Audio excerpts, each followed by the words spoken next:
this was a fine way of ending a very interesting, challenging year, isn't it? Yeah. And step into the next year with lots of positivity and of course cheer.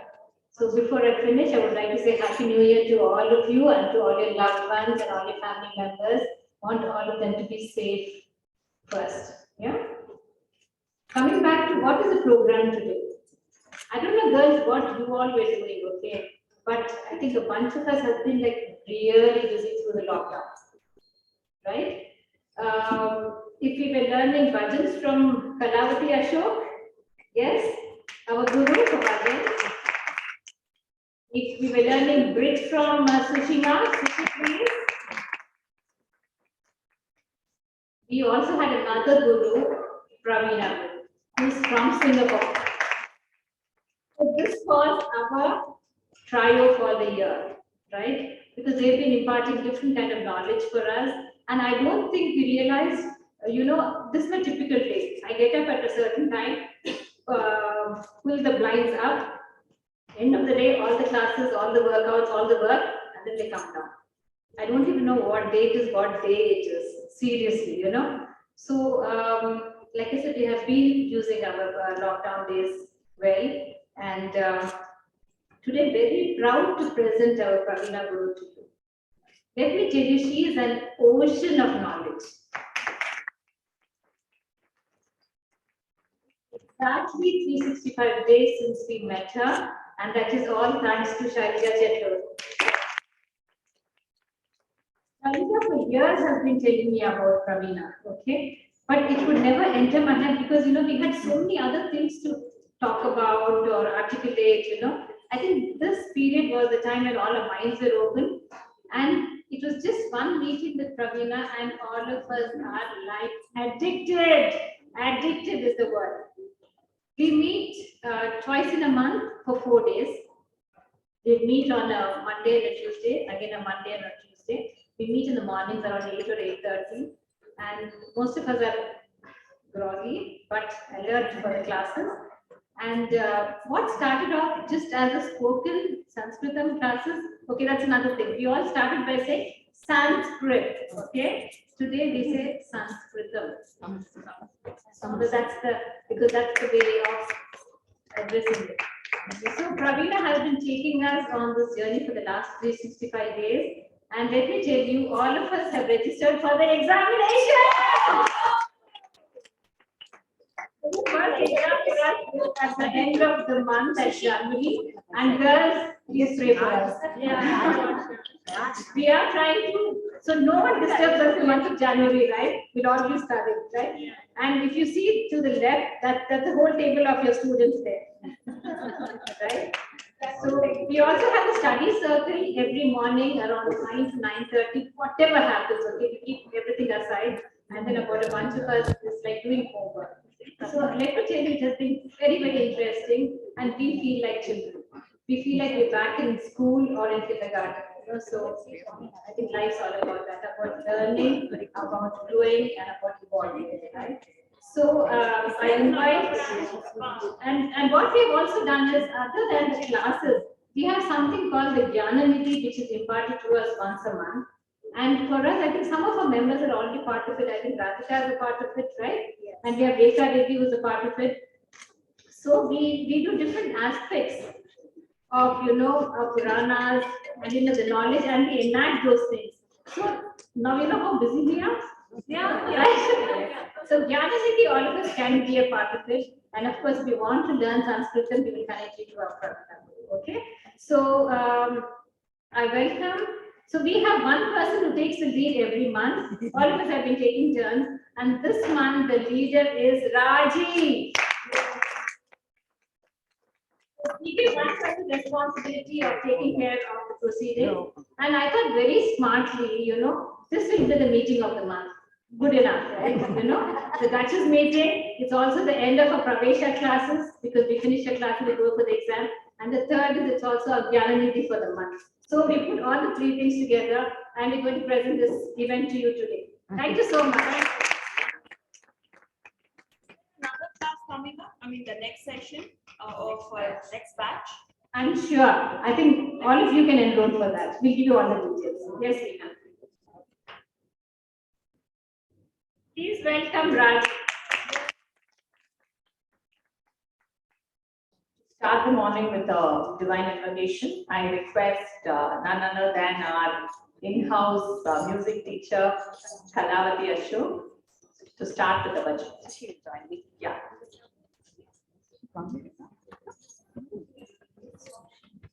So we have Ravina on screen. It's only natural that Kala and Sushi start the morning.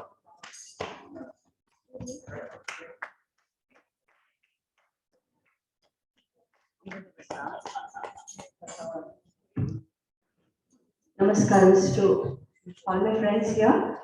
This is a composition by Guru Ravina. I'm very proud to present it. And if anybody feels like joining, every line will be repeated, so you may join up also.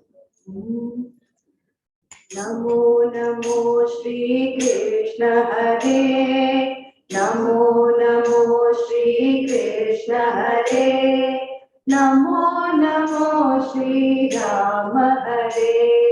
Namo Namo Shri Rama Hare. Namo Namo Shri Krishna Hare. Namo Namo Shri Rama Hare. Sarvadukahara Deva Hare. Sarvadukahara Deva Hare. Sesha Bhuti Vikasa Hare. Sesha Bhuti Vikasa Hare. Namo Namo Shri Krishna Hare. Namo Namo Shri Rama Hare. Bhakta Nitya Priya Swamin Hare. Bhakta Nitya Priya Swamin Hare. Sulabha Sarvadukha Hara Deva Hare. Sarvadukha Hara Deva Hare. Namo Namo Shri Krishna Hare. Namo Namo Shri Rama Hare. Bhuta Bhavya Bhavishya Hare. Bhuta Bhavya Bhavishya Hare. Sulabha Suhridaya Swamin Hare.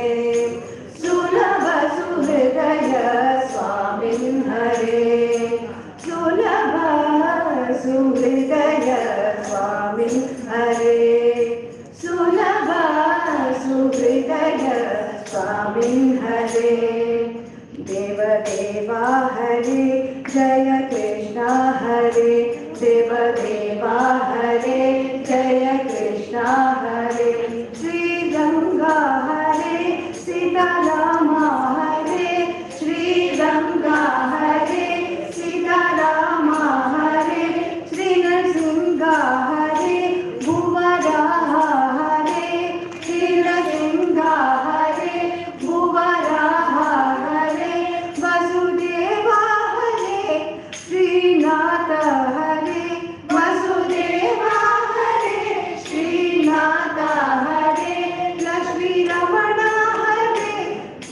Padmanayana Hare. Lakshmi Ramana Hare. Padmanayana Hare. Achyutananda Govinda Krishna Hare. Achyutananda Govinda Krishna Hare. Namo Namo Shri Krishna Hare.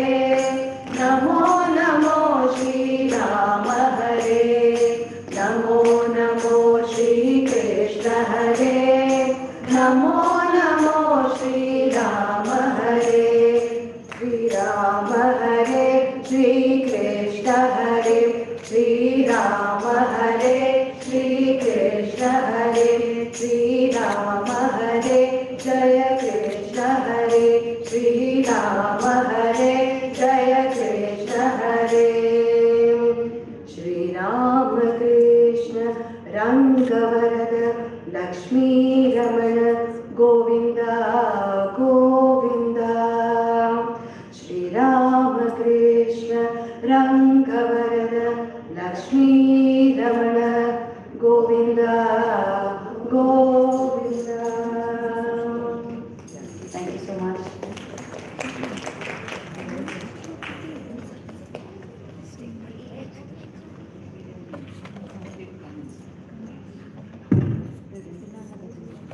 Guru Brahma, Guru Vishnu, Guru Devo Maheshwaraha, Guru Sakshat Parabrahma, Tasmai Sri Guruve Namaha. For the last 1 year, Guru Pravina has been the guiding force for a group of us, not just in learning the language of Sanskritam, but also she has assisted us in our baby steps towards understanding the vast treasure trove of knowledge and principles and values that's stored in our scriptures. And so to present this wonderful person, Mrs. Pravina Anand to you, I invite our member, Shailaja Chetty.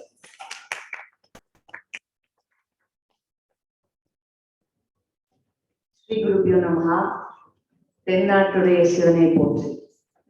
It's wonderful to be back here.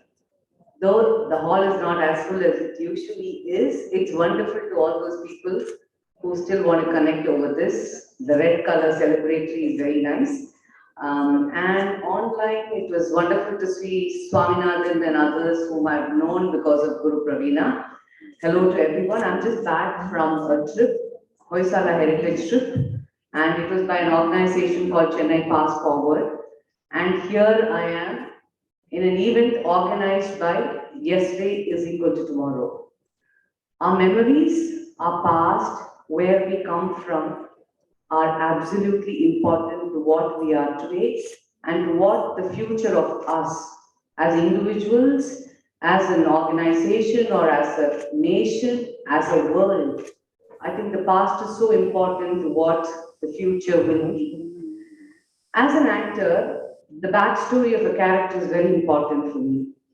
Because when we write characters, when we write stories, there are situations. And the actor or the character has characteristics which is chiseled by what happened in the past, by her physical environment, by the intellectual growth, by the internal mind frame. So all these things define a character. And for me, so the backstory of a person is very important. And when Nina asked me if I can introduce this person, because as she rightly said, it has been a long dream for me to have Pravina interact more with the Duchess Club here in Chennai.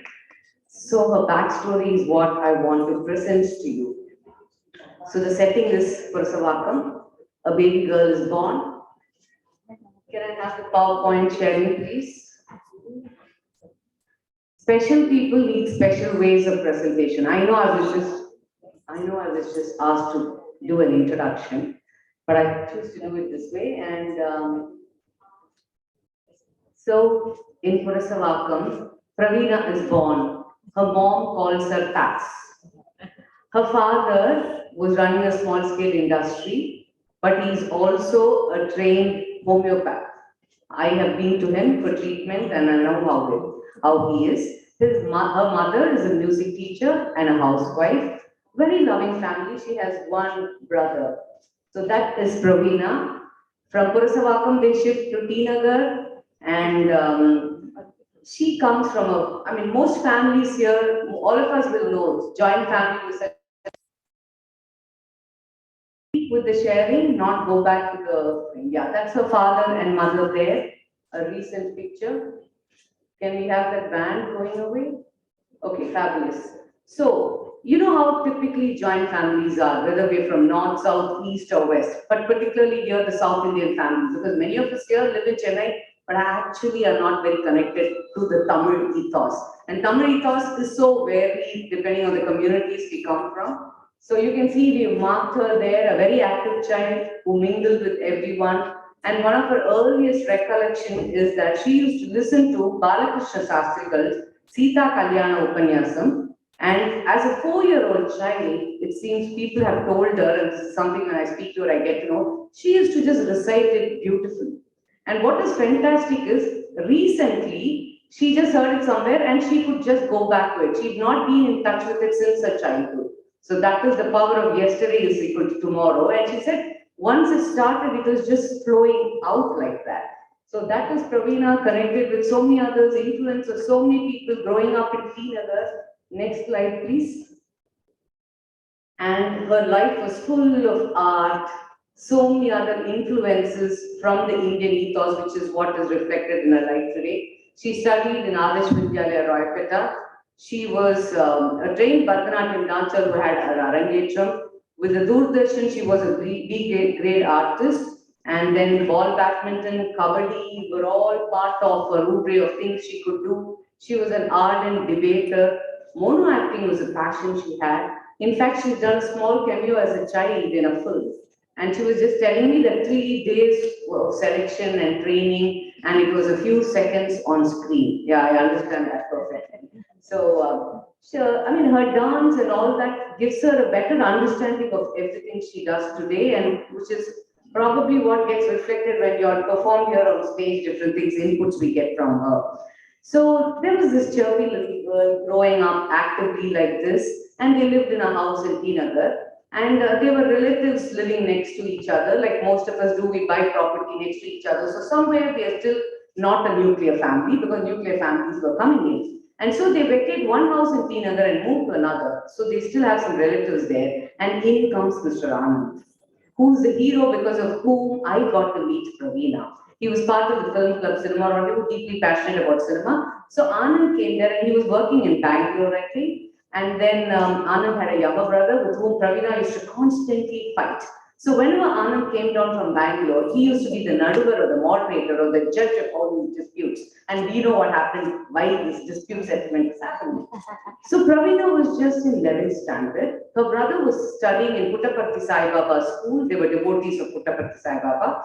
And her parents were considering let her also be in the school. So they went there and Baba told her, when they were talking about education, he suggested marriage. And she was just 11th standard girl then. So I think the parents checked on the horoscope, and her father was very, they wanted a boy who's next door, and they saw Anand having Sri Charnam and all this goody looks he had. He's not always that, I know. And so the horoscopes matched fantastically. It seems they had a 10% match.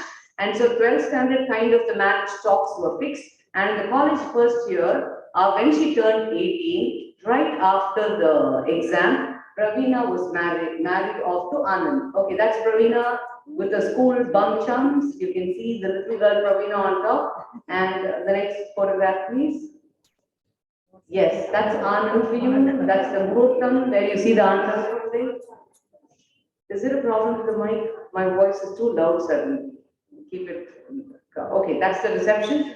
Typical, we can almost guess the period, you know, from the decor, the male.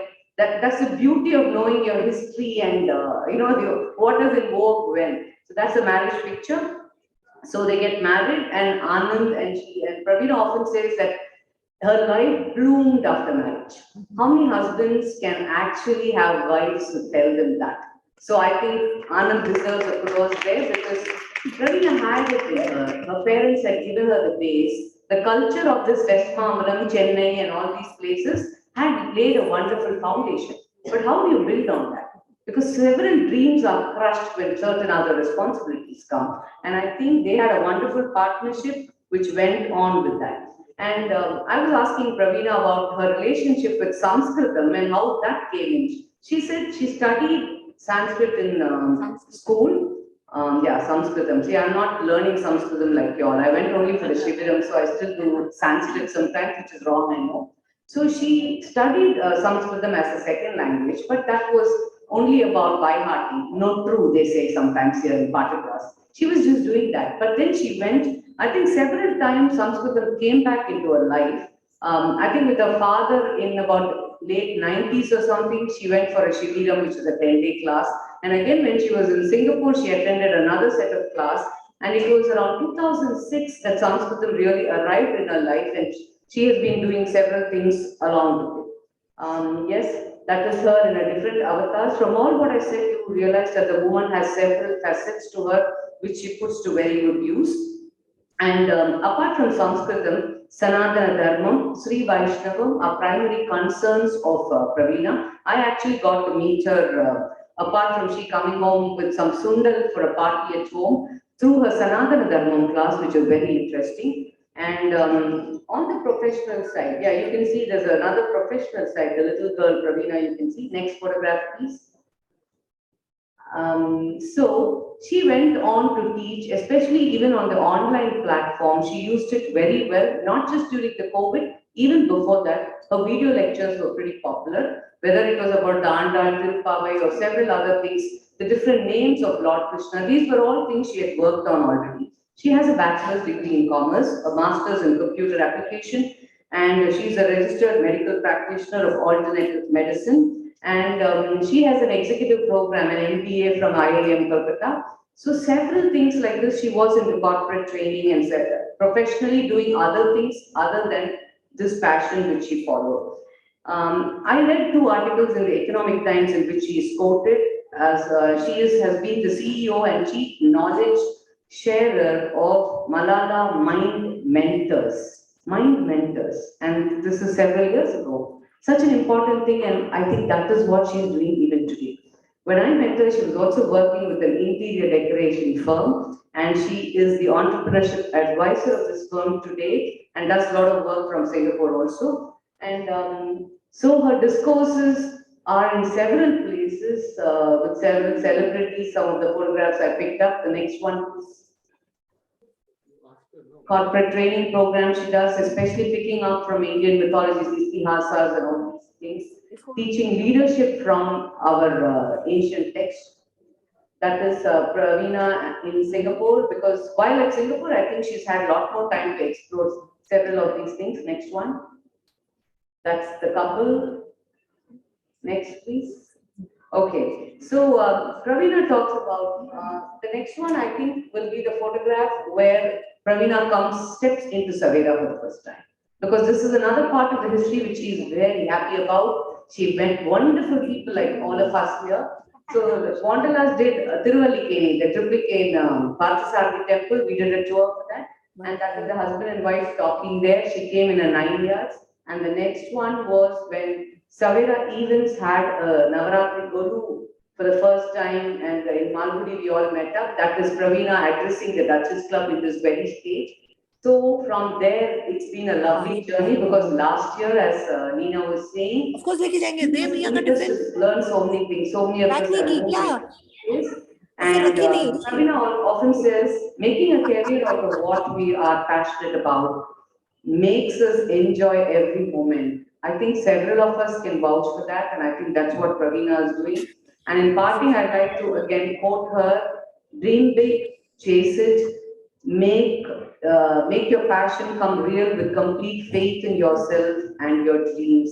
So it's wonderful that we have Praveena here and completion of 1 year, and I must especially thank Nina. Guru Parvada, அப்படின்னு ஒரு பாட்டுல இருக்கும். அந்த பார்வை பட்டா சில விஷயம், some things will happen. I think it is a culmination of several people, several minds, several passions coming together that this is blooming out.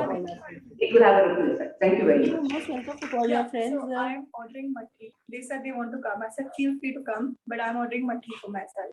Do you want anything? I want matri for the house. Yourself means what? Okay, wait. Where's that? One thing. I want penny. I did when I see Praveena. Praveena, we'd like you to continue now, please. Thank you so much.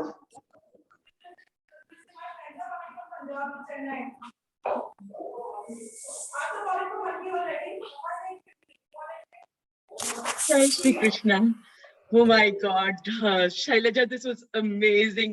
So nostalgic, going back to the entire life, starting from my childhood. It's amazing. It's amazing. Thank you so much for bringing this up, compiling it, and sharing it here. It's such a beautiful experience. Thank you so much. And thank you all so much for organizing this. And I'm really lost for words. I think I'll have to wait for some time before I actually get my chance to speak. Thank you so much. Dhanyavada.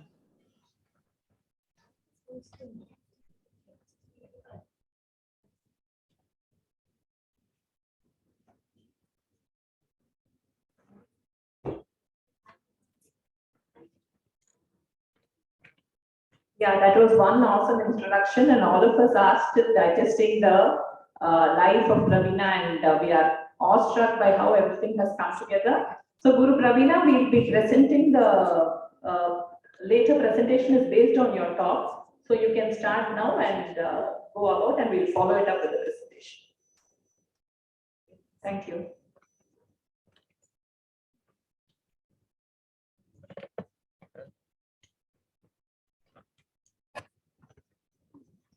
Namaste. Jai Shri Krishna. Wonderful to meet all of you today, and it's been such a lovely start of the day. When Ninaji was discussing with me about today, the activities, it was all about women, women power, the Shakti. So we were thinking of what it should be, and the appropriate name called Devi's Anubhava, Devyaanubhavam struck us. So this entire program is called Devyaanubhavam. So for us to understand about Devyaanubhavam, Ninaji was telling me, why can't I speak a little bit about the women in Itihasas, Puranas, their importance, relevance of all those women as of today. Because our series is all about yesterday is equal to tomorrow. And where we learn the greatness, the richness of our culture of yesterday and apply it to what is important for us today. And of course, the beauty of Sanskritam is the underlying thread of everything. It's an ocean of knowledge. So basically, she wanted me to speak something on these lines. So to get to this, Devi is a beautiful word. In Sanskritam, every word has multiple meanings.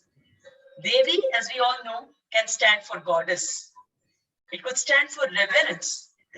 So treating with deep respect, regard, majesty, power, authority, dignity. And it could also be about admiration and respect. So when we speak about Devi in all this context, it is about all of us here who are admired, respected for different things that we bring in. And this regard, the dignity which we carry, it's all about Devi. So the Devyaanubhava is absolutely relevant for us in this context. So usually when we refer to the Devis as goddess, we speak about the three important gods and their counterparts, right? The creation, sustenance, destruction, Brahma, Vishnu, and Shiva. Brahma, the moment we say, we think of Saraswati, the Vak Devata, right? When we think of Vishnu, of course, Mahalakshmi is very, very important. And Shiva comes Parvati.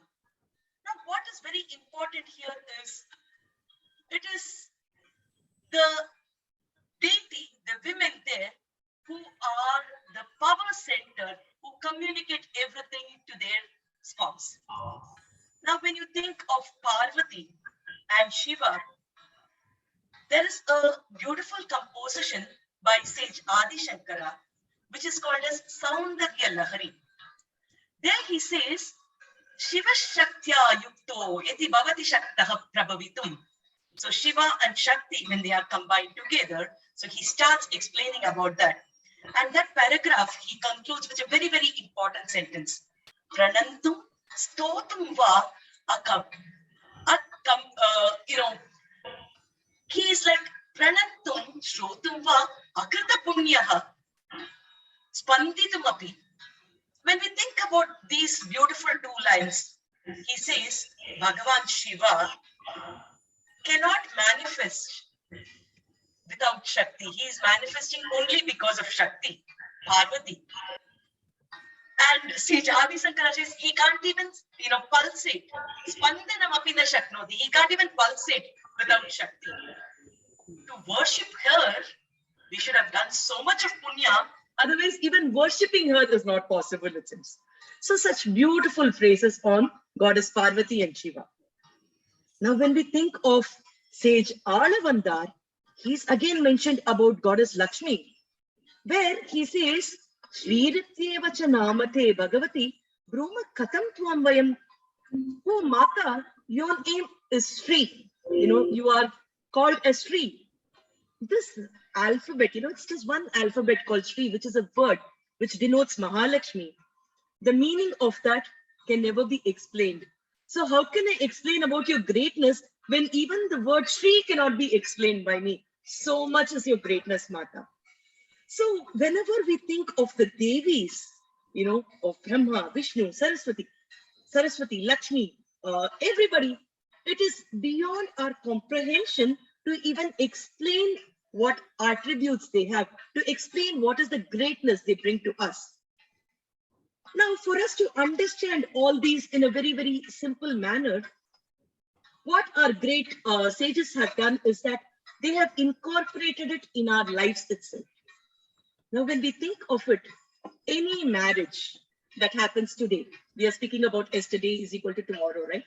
So all these ancestral knowledge is now transferred to our marriage.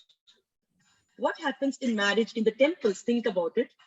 It is always performed with the lady's name in front. It is Lakshmi Kalyanam, Parvati Kalyanam.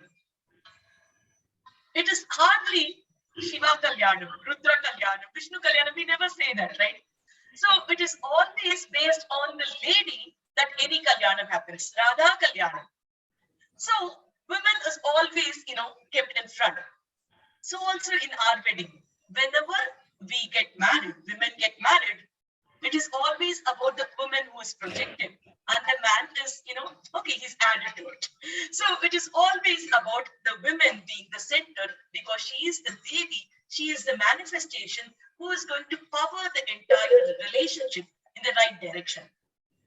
So in this context, a lot of very, very interesting things are mentioned in our scriptures. We have three different facets called Ichha Shakti, Jnana Shakti, Kriya Shakti, the three different forms of the deity, the Devi, which stands for our desire, knowledge, and implementation. One without the other can never be possible. It will never give a complete picture.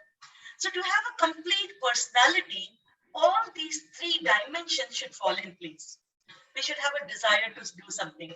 We should act according to whatever is required. And finally, all these thoughts should materialize into actions. So the Ichha, Jnana, Kriya, the desire, the knowledge required for it, and putting it into action. Think about this beautiful event. One knowledge came to the minds of people who wanted to do it. And we needed to know how exactly to execute it. And today we are with this grand implementation of the process. All these three put together gives the complete action. I call it ask, right? Ichha, Jnana, Kriya. So these three things together gives complete personality. And this is also represented as a Devi Swarupa. The three dimensions of Devi Swarupa are the Ichha, Jnana, Kriya. Action, skills, and knowledge. A very, very interesting dimension given to womanhood is the Shakti, the power, right? Usually, we speak of men as having the power. They have the balam, they have the physical strength. But our Sanskritam literature gives additional dimensions to it. It speaks about different kinds of powers. It does not restrict it to just physical power.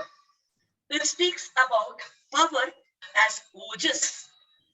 It also speaks about power as Sahas, the energy and the technique with which we can get things done. So these three are three different dimensions of power or Shakti.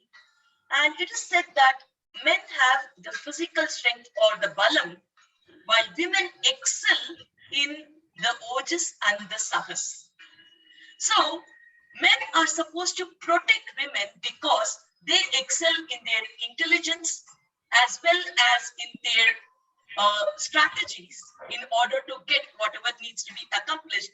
And men who have physical power have to take care of women who are, intellectually and in all other strategic aspects very powerful. So this is the three-dimensional view of the power of women that is given in our scriptures.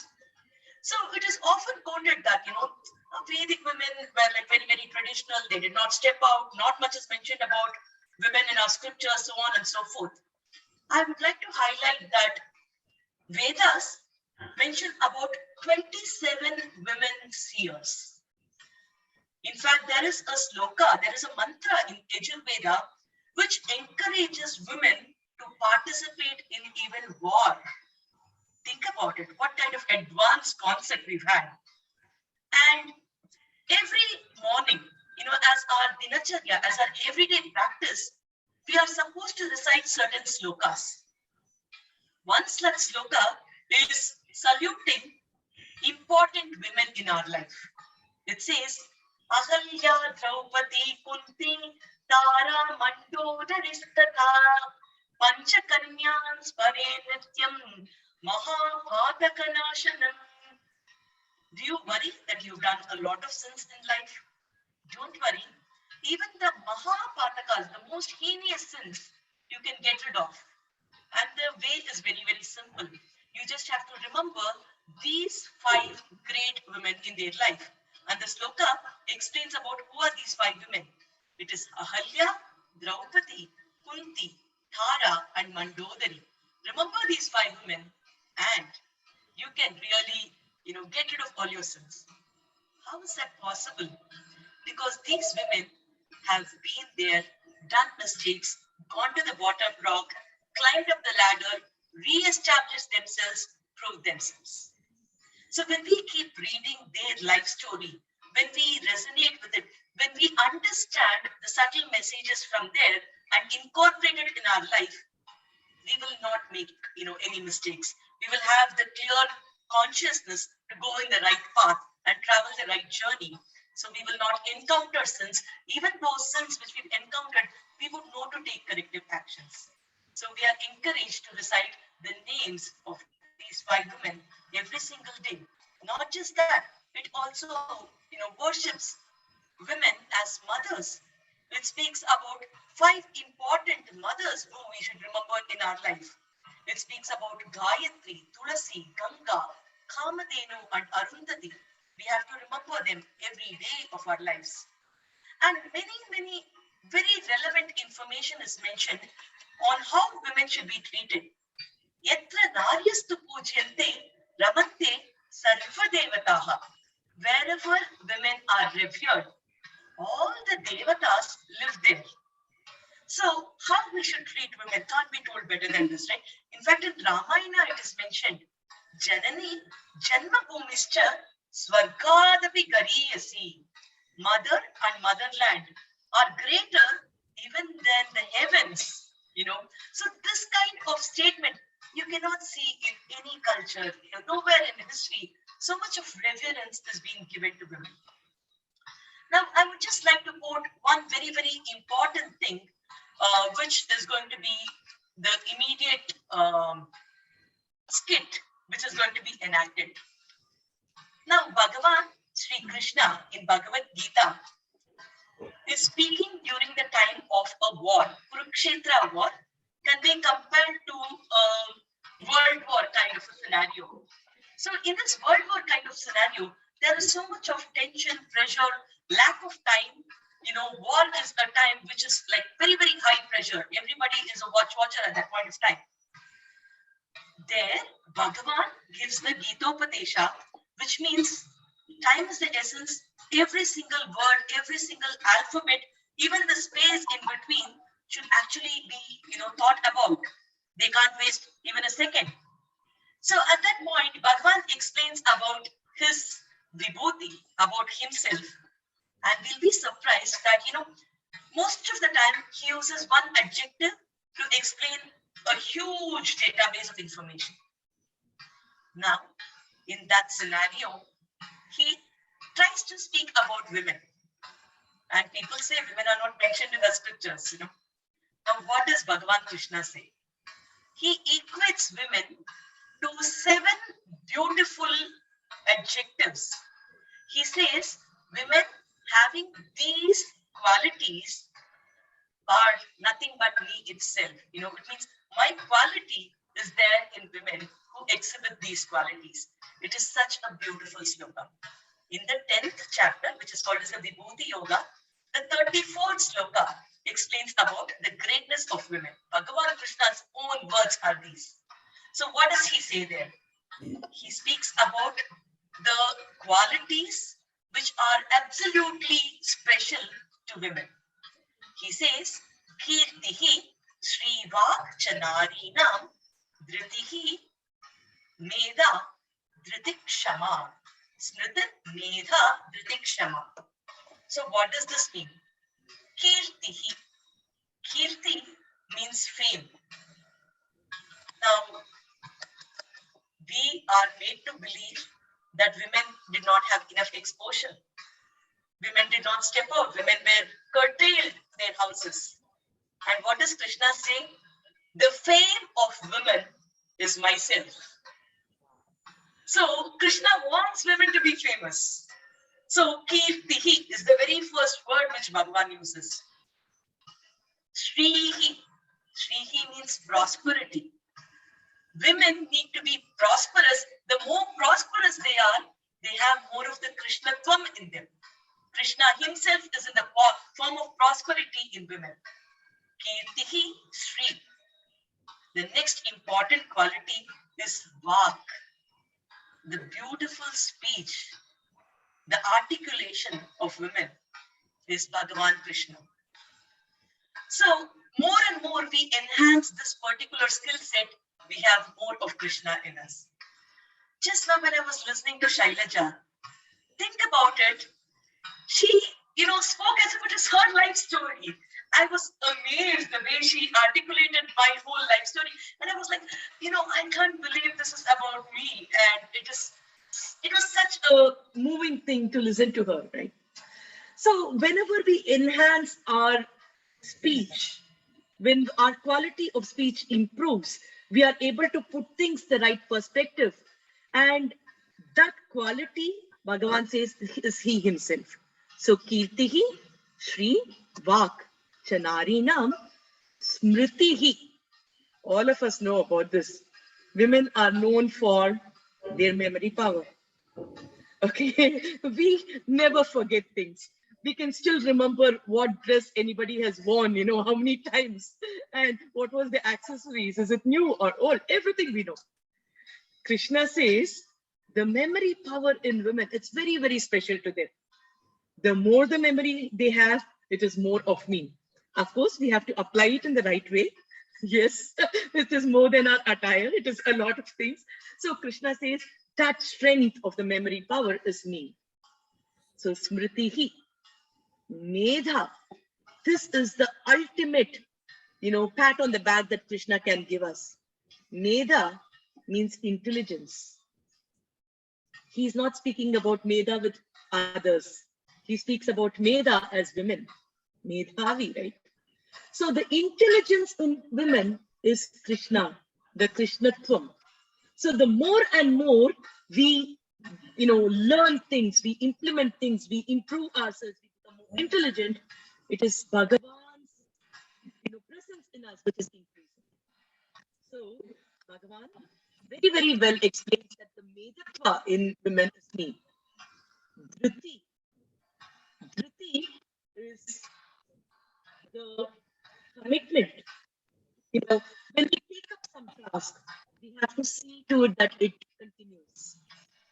Neeraji was mentioning to me that Duchess is celebrating its 20th year.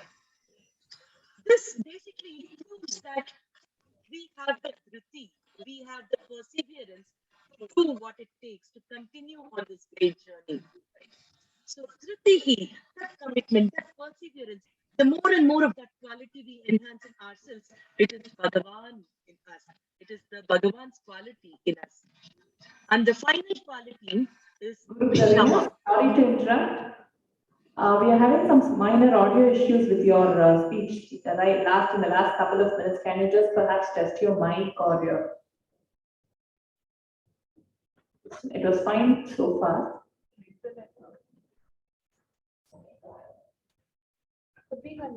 Jai Shri Krishna, is it better?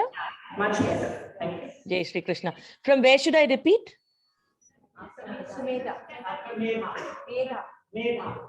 Medha. Start off with Medha, just the last 1 minute. Medha. So Bhagavan says, Smritihi is memory and Medha. Medha is one very, very important quality which, Bhagavan is giving us. Medha is intelligence. So when all of us think about intelligence being Bhagavan's quality and he chooses women to be the representative of intelligence, what kind of a blessing it is. He says women are intelligent.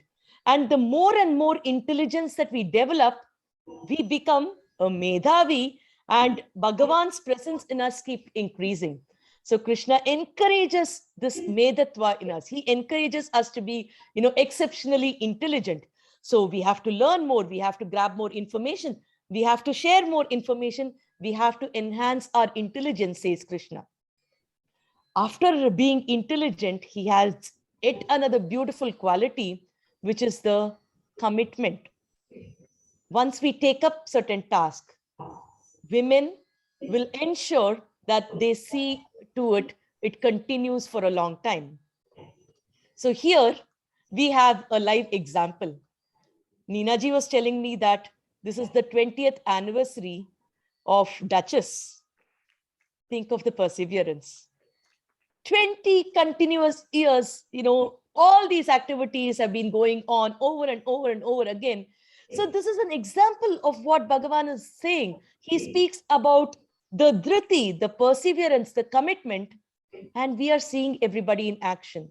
This is yesterday is equal to tomorrow. What was told by Bhagavan Krishna in Bhagavad Gita is implemented by us.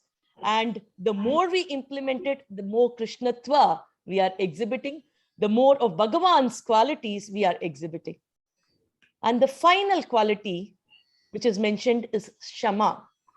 Shama means forbearance, patience, forgiving, the attitude of forgiving. Now, this patience, women naturally have it, right? That is why childbirth is given to women. That is why rearing children is a natural trait for women. So the patience, the capacity to tolerate weight, and this is usually identified as a mother's nature, and the mother of all of us being our Bhumi Mata herself. Mother Earth is considered as an example of Shama. Whatever is done to her, we even abuse her so many times, but still she gives us all richness. She gives us food to eat, water to drink, air to breathe. How much ever we trouble her, we pollute her, she still tries to come back and bless us with all the right things. So we, being her children, try to emulate her and hold on to this concept of, Kshama, patience, forgiveness, tolerance, etc. So these 7 beautiful qualities, Krishna says, is natural for women. And the more and more and more we enhance it, Bhagavan Krishna starts occupying that space, and we become very, very close to Bhagavan, and he starts liking us more and more. So the 7 qualities are Kirtihi, Shrivak, Chanarinam, Smritihi, Medha, Dhritihi, and Kshama. So the 7 beautiful qualities. And we will be seeing a skit soon explaining each of these qualities. But one name strikes me where all these 7 qualities are actually exhibit. In her life, she actually exhibited it. And she is our ancestor, Savitri. We would have heard of Sati Savitri, Satyavan Savitri, right? Now, she was the daughter of a king. I will just make this story very, very small, short and brief. So she was the daughter of a king. She was beauty in the sense like, everybody were so conscious that she looked so beautiful that they were hesitant to propose her, or, they did not have the courage to go and ask her in marriage. So she was very famous, of course, but then she could not get married. So Kirtihi, fame, the first part is taken care of. The beauty is also taken care of. Nari Nam, Vak. So we will come to that. So her father said, why don't you go around and look for an appropriate groom, which is permitted for all these, princes. So she went around and she saw a prince who was handsome, but then his father had lost his kingdom and he was basically cheated and he was thrown out of the kingdom. So in spite of that situation, this prince was serving his father dutifully. They were on exile and her heart really, felt like, oh my God, how can a person be like this? He's so used to such a great princely life. And here he does not have one proper meal and still he's serving his parents. So this quality of his touched her a lot, and instantly she decided to get married to him.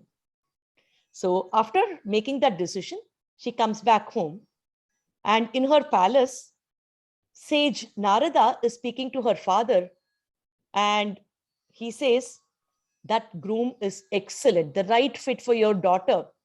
Unfortunately, he has only 1 year of lifespan. So it's not a great idea for her to get married to him because he's going to die after a year. Now her father is scared, oh my God, I can't allow my daughter to, get into this relationship then. But then she has decided, Dhritihi, conviction, she's decided she wants to go with it. So she decides, no, Appa, I've decided on this. I want to go ahead with this marriage. And nobody is able to convince her otherwise. So they get her married. And she follows whatever is supposed to be followed, in a very, very religious manner. A few days before the date of his final day comes, she gets into a lot of austerities in order to save her husband. She performs a lot of tapasya. And on that day, she is requesting her parents, her in-laws, to let her go to the forest along with her husband. So when he's attempting to chop the trees, all of a sudden he faints and she takes him on her lap. At that point, Yamadharma Raja directly comes and he wants to take away the Atma of Satyavan, her husband. Typically, we get nervous, at the very thought of death. Now, the Lord of Death is there, and this woman has the courage. She looks at him and she says, please don't take him away. He's my husband. I want to live with him. And Yamadharma Raja says, no, his life is over. So you just leave this place. You're not supposed to come anywhere else. Nobody can even see Yamadharma Raja, but her tapasya permits her to see him and even converse with him. That is her strength. She's gathered that strength through her life, penance. Now she says, no, I want to talk to you. The way she talks, the way she engages with him is so beautiful that Yamadharma Raja is entertaining her to talk with him now. She's not scared of him. So she's now engaging her in short talks. And she says, okay, I will give you a boon. Ask me what you want. After that, you should leave. And then she says, okay, my father-in-law lost his eyes. Can you please grant him his eyesight along with his kingdom? Yamadharma Raja says, this is weird. Okay, let me give you that. As long as you don't ask about, your husband's life back, this is a small thing. So go ahead, I'll give you this boon. I can even give you one more boon if you want, says Yamadharma Raja. And she very, very beautifully asks for another boon, to help her family. And then they engage in a little more conversation. And then he says, okay, what should I do, if you have to leave? And she says, please bless me with 100 children. Yamadharma Raja says, okay, fine. You are blessed with 100 children. Please leave now. And then she says, but how will I have 100 children if you don't give my Satyavan back to me? Yamadharma Raja is like, you are so intelligent. You are a Medhavi. And your speech, your vak is so beautiful. I give him back to you. So Satyavan, after being snatched by Yamadharma Raja, is returned back to her. Think about her. So if you look at these qualities which Bhagavan has mentioned, Kirtihi, fame, Shri, her beauty, the prosperity, Vak, her pleasant speech, the memory, on how she connected everything to engage Yamadharma Raja in a conversation to help him, be impressed. Her Medhavi, her intelligence, her Smriti, her memory, her Dhriti, commitment, she decided she will get married to him. She got married to him and led a life that way. And finally, her patience, the endurance, in spite of knowing that her husband is going to die, she waited till the last moment. She lived her journey and ensured that everything is fulfilled. Without any expectation, She did all what she could in her capacity. And she's an example of all these 7 beautiful traits that Bhagavan Krishna has explained. So this was explained in Mahabharata to Yudhishthira when he was asking, is there anybody who is greater than Draupadi? Then she was told that, Savitri is a role model even to people like Draupadi. She's such a great lady. So we celebrate this day when she, won over Yama, got her husband back as the Karadaya Nombu. Many of us wear the yellow thread on that day, right? It is to celebrate womanhood. It is to celebrate the greatness of Savitri, who's a role model for all of us in several different aspects of our life. So these are our women. These are our great ancestors. We live with them as the role models. All these are there in our scriptures. This is from Mahabharata itself. So all this is in Sanskritam. The key to open our knowledge is Sanskritam. When we know Sanskritam, we have this ocean which is available. We can look at our itihasas, our Puranas, which give us so many beautiful jewels. Entire scientific tradition is all there in our scriptures. We have Artha Shastra, which is about politics, management. We have Natya Shastra, Sangeeta Shastra, all about the Gandharva Vedas. We have Ganita, the mathematics. We have Vijnana. Think of it, it is all there in Samskrita literature. What should we do? All we need is a key to open up this beautiful treasure, explore it, and we have it. So many of you have now started tasting this. This is a lifetime journey. We have to live this life. Sanskritam has to become a part of our life. We have to breathe Sanskritam, eat Sanskritam, live with Sanskritam to make the best of the ancestral treasure which we actually own. It is something, it is our heritage, it is our lineage. We have to learn it. We have to transfer this great knowledge to the generations coming forward. So thank you so much for giving me this opportunity. I can't thank you all enough for putting this entire event together, starting from how Neena ji came up so well dressed, started addressing everybody. It has been such a touching and fulfilling experience to see the involvement of everybody, the dedication, the way things are put together. It is absolutely touching. I'm feeling grateful. I'm feeling honored. I'm feeling proud. And I also feel completely humble with all the efforts that you've taken. So thank you, Raji. Thank you, Shailaja, everybody for putting this together. We look forward to the rest of the events which are going to come. Jai Shri Krishna. Dhanyavadaha. Jayatu Samskritam. Jayatu Bharatam.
Check.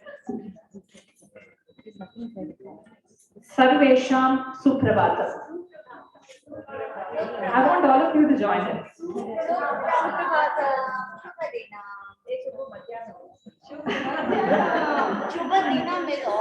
Okay, let's settle for Shubha. A very warm welcome to all of you. And after that wonderful speech by Ravina, we just want to follow up with a presentation.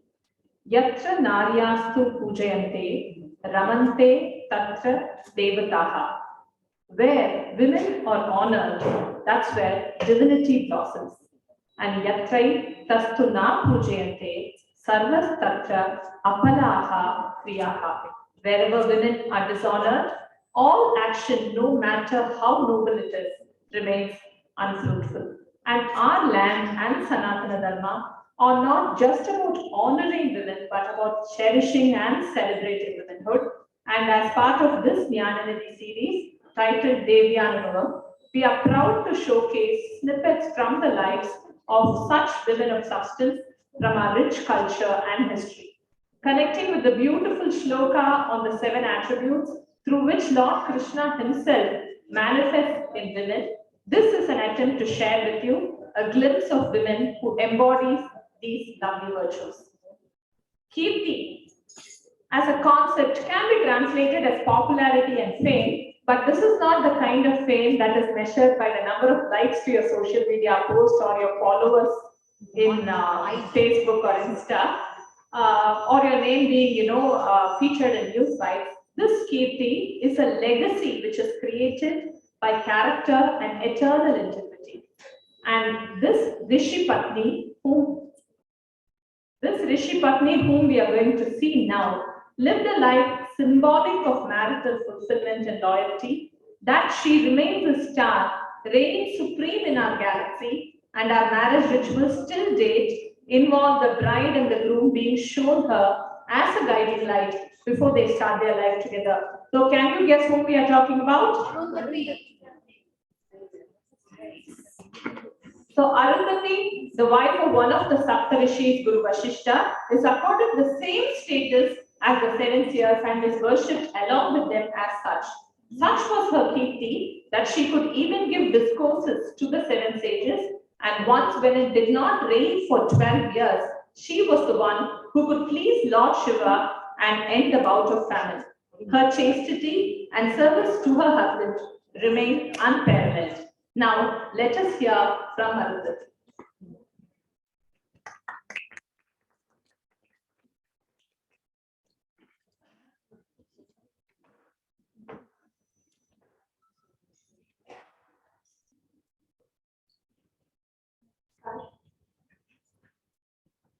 मम नाम Arundhati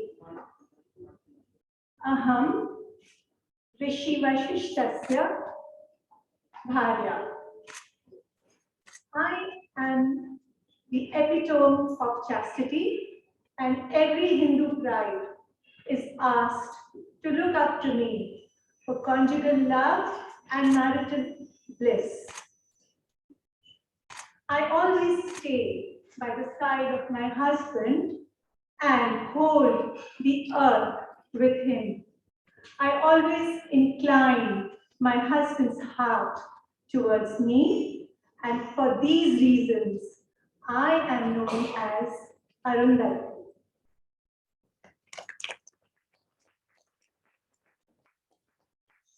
Or wealth in our culture is much more than material wealth. It actually refers to resplendence and abundance in every aspect of life. And Mata Lakshmi is the goddess of good fortune and prosperity. In fact, in every household in India, the woman is referred to as the Lakshmi of the house because she is considered to bring well-being to the entire family.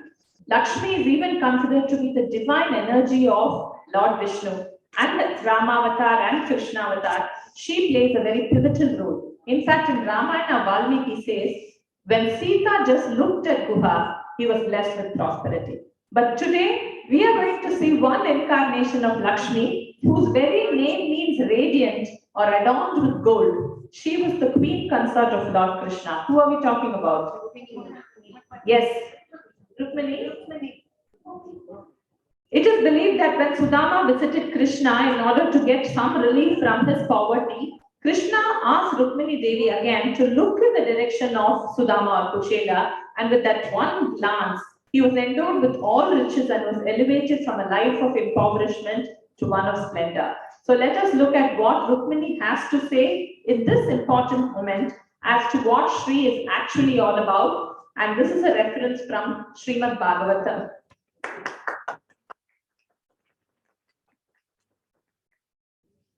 Namaskaram. Mama Nama Rukmini.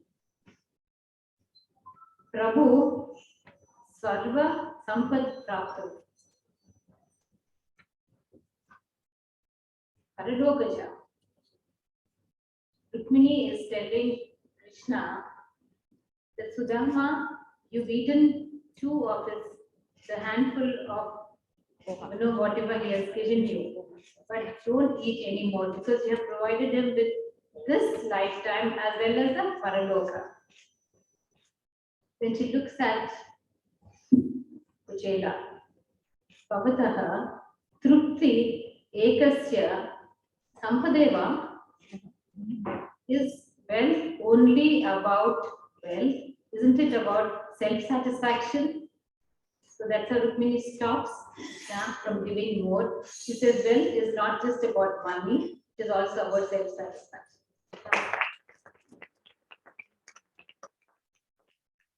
If Mata Lakshmi was about Shri, then we all know that Saraswati is called as Vak Shakti.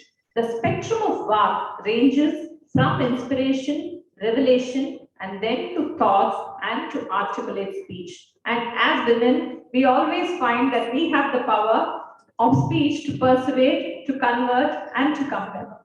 Why do we say Mata Pita Guru Devam? Because Mata is the first guru of her children, and it is from her that they learn their first words. She plants in them the seeds of wisdom and good values through the speech. The mother shapes her children with speech. The lady whom we are going to see today is one of the lesser talked about characters from the Ramayana, a queen who used her wisdom and wise counsel to save her husband. This queen of Kishkinda is often praised for her presence of mind, courage, and she was the chief diplomat of her kingdom. Her one husband died because he does not listen to her words, and the next one survived only because of her kindly advice. Do you know her name? Tara. Yes, Tara is a perfect example of one who used wise words to help her husband. She warned, in fact, Vali against accepting Sugriva's challenge. She dissuades him, saying that appearances are deceptive and normally a combatant would not return so soon. And she, in fact, pacifies Lakshmana with her soft words when he was furious with Sugriva and thus saved Sugriva. Let us now listen to a few wise words from this woman who represents Vak Shakti.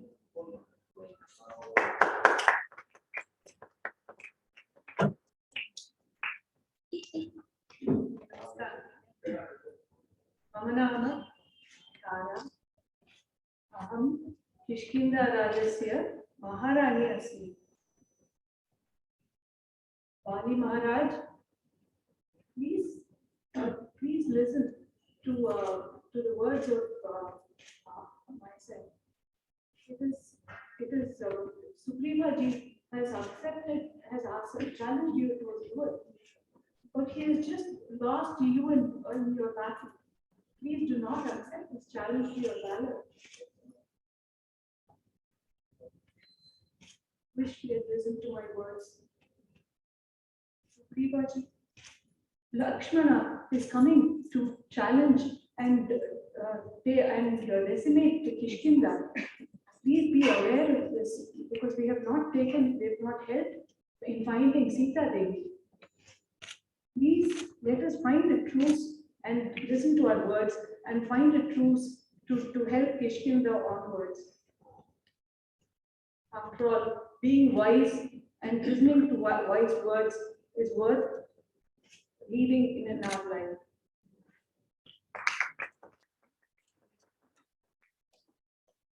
Smriti is described as the capability to remember the truth or essence of everything in the universe, and good memory can only stem out of purity of mind.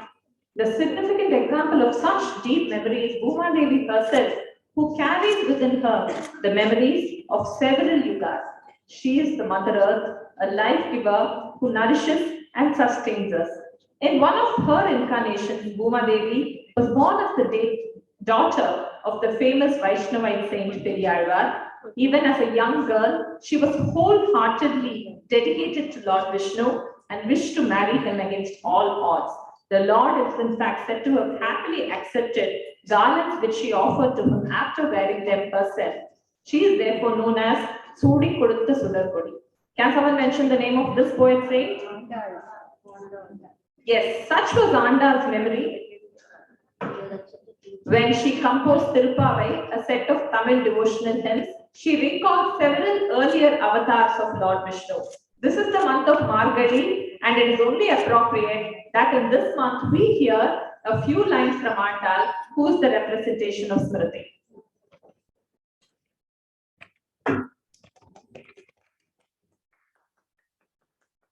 இலங்கை அளந்தாயே அதி போற்றி சென்றது தென்னிலங்கை சேற்றாய திரு போற்றி. Thank you. We worship the feet which measured the world. We worship the fame which on winning the king of southern Lanka. We worship the courage breaking the ogre who has come as a card. We worship the strength which threw the cock on the tree. We worship thy goodness who lifted the mountain as an umbrella. We worship the spear who is having in your hand and pleading for your victory. We are here to sing and praise always and forever. As a gift, we get drums to sing and worship Goddess power.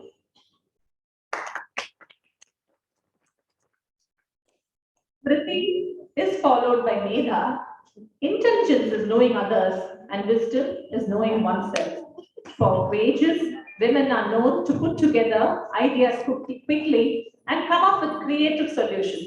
There are numerous examples for this in our scriptures as well as recent times, where women think intensively and think critically and let their natural intuition be strengthened by their intelligence. One such classic example is the tale in which Adi Shankaracharya, during his several philosophical travels through India, challenged a scholar called Sri Mandal Mishra for a debate. In this debate, Shankaracharya was willing to have as the judge his opponent's wife. He decided that she was a learned scholar and pure-hearted and selfless, and hence was the most competent to judge the debate. Does anyone here know the name of this intellectual lady?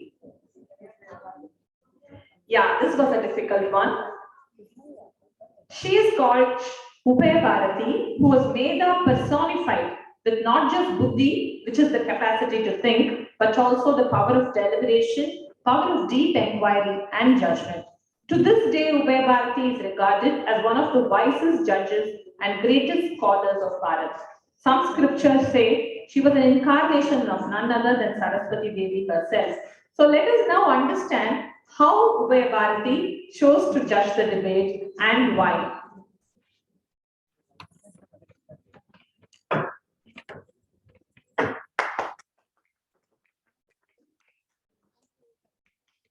शास्त्रात् वाग्युद्धस्य निर्णयं कथं करोमि इति चिन्तयामि. Formidable task. Both are scholars of the highest caliber in their chosen fields who have all the answers at their fingertips.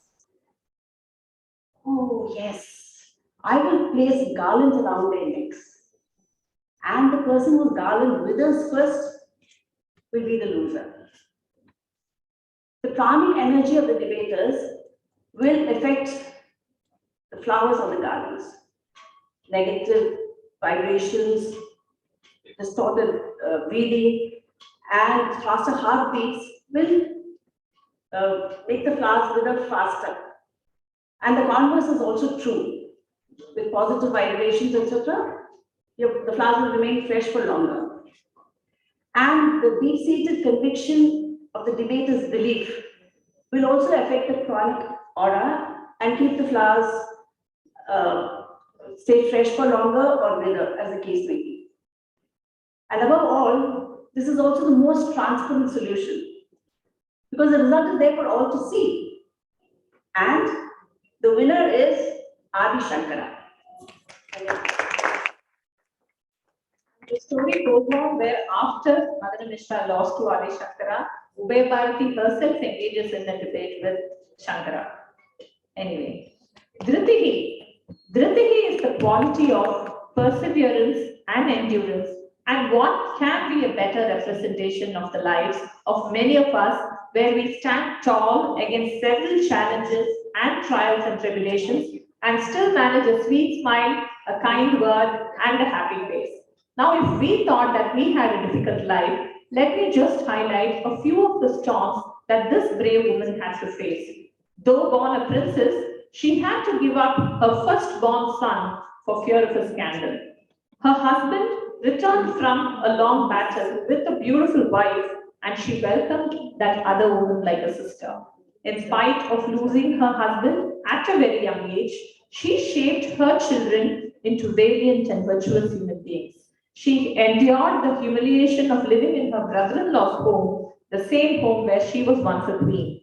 And she had to leave her princely life and live in the forest, and she had the misfortune of having one of her sons killed by another. Any guesses on the names of this Rajamata? Yeah, Kunti. Kunti represents the strength of women, the hidden and undepletable strength, reserve of strength that all of us possess. And at the end of the Kurukshetra war, Kunti seeks out Lord Krishna and asks a boon from him.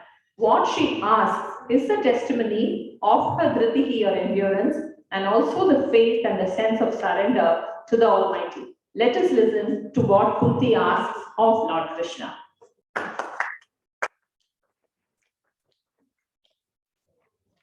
Namaskaram.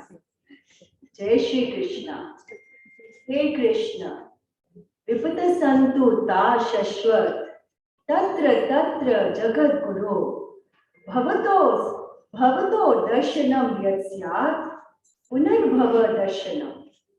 Hey Krishna, O Lord of the universe, give me pain, give me suffering, because suffering is the only route to attain you. Whenever there are calamities, it is then when we remember you, we pray to you, we think about you. So, O Lord, give us all those sufferings so that you give us the darshanam, and by getting your darshan each time, we will get mukti from this birth and this cycle of birth and death. Jai Shri Krishna, Jai Shri Krishna. All over the world, if there is one quality that women are known for, it is their kshama, forgiveness and patience. Probably, as Praveena said, it's because motherhood is possible only with such extreme patience. Just like God, who watches over all of us with love, forgives our faults and holds us when we fall, mothers do all these things with children with a lot of kshama. Patience and perseverance are virtues that help women surmount every difficulty. Patience is just not the ability to wait, but the ability to keep a very good attitude while waiting for something. And this Kshama enables women to accept and overcome trouble and suffering without getting angry or upset. And the story of one woman in Ramayana exemplifies this quality of women. She waited patiently for Rama, even though there were no guarantees of when or how he would come. She had immense faith in the words of her guru, who told her that Rama would give her darshan and she should wait for his arrival. Do you know the name of this lady as it is? Sabri. When Rama comes, the love Sabri shows him is that of a mother. She in fact tastes the fruits before she feeds Rama. Only in a mother, this act is an expression of love. So let us now catch a glimpse of Sabri, who was the image of Kshama and pure devotion.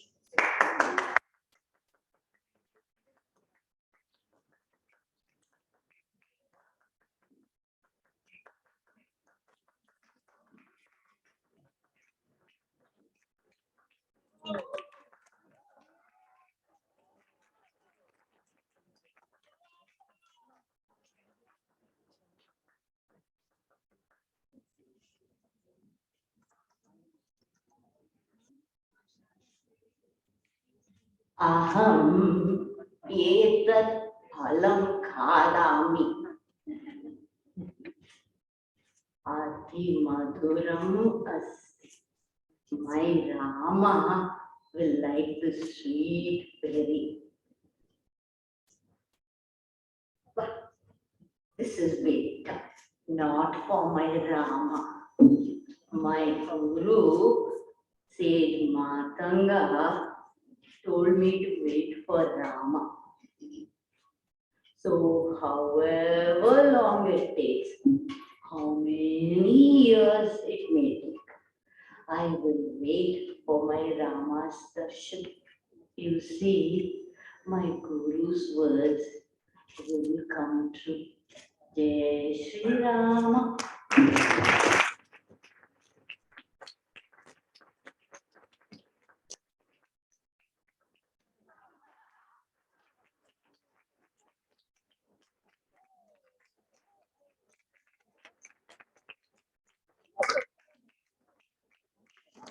Of women, Lord Krishna's Buddhi is Kirti. Kirti meaning excellent revelation, Shri meaning good fortune, Vak meaning articulate speech, Smriti meaning good memory, Medha meaning discerning intelligence, Drishti is patient fortitude, and Shama is patient forgiveness. These are the 7 qualities of a virtuous woman, and by just possessing even a reflection of these qualities, one becomes praiseworthy. We hope you enjoyed watching this presentation as much as we enjoyed creating it, and request you to put your hands together for 7 wonderful women who brought show with the qualities that they represented. Kavita Modi as Arundhati, Neena Reddy as Rukmini, Suma Prakash as Tara, Lakshmi as Andal, Sudha Suresh as Udaya Bharati, Anu Agarwal as Kunti, and Asha Sampar as Kabali. Madam, ready? Madam, wait, please.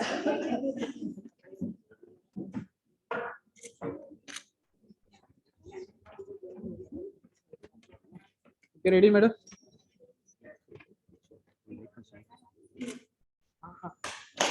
Ready?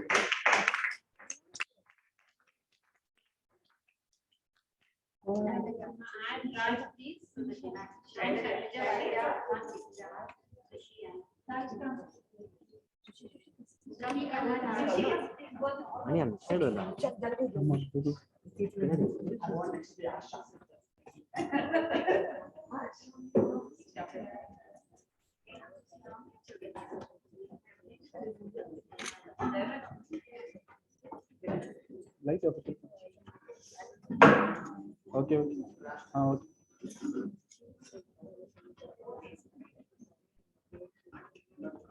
Madam. Okay, ready? Okay. Ready, madam? Ready? Okay, madam.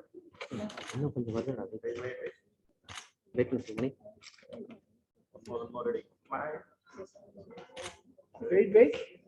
Madam, wait, please. Wait, madam. Wait. Wait,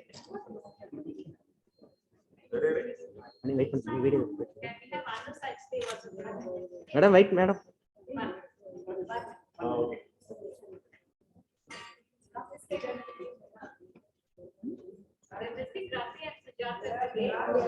No, never the light.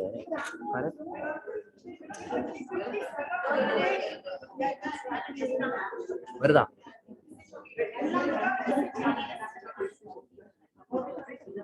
Okay, ready, madam?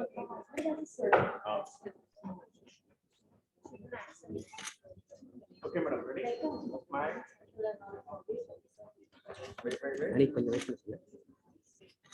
Wait, madam. Ready? Smile. Ellaro bittu. Okay. Okay, ready? Ready, keep on. Smile. Ready?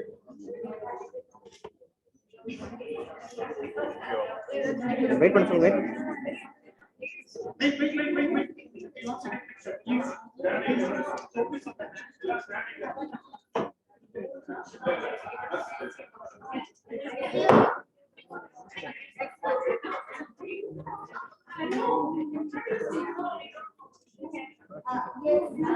Like section.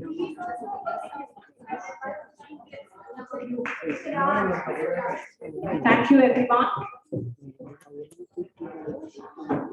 We move on to the next part of the program, where we are going to have a glimpse into the lives that we have led over the last 1 year.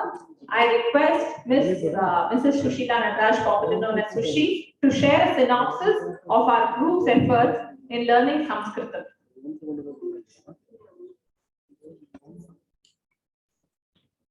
Thank you, Raji. What is evident is I don't have any one of those 7 qualities, so this is what I'm doing. Good afternoon. 1 year and 1 week ago, exactly, there was a WhatsApp group with our usual copy-paste your name type of thing, led by Shailaja and Neena. If you want to learn Sanskritam, of course it said Sanskrit at that time, put your name down. So of course this is a long, I think it is a desire in many of us to kind of unwind the mysteries of Sanskritam. So I added my name on. I had no idea what I was letting myself in for. I just knew I wanted to do this.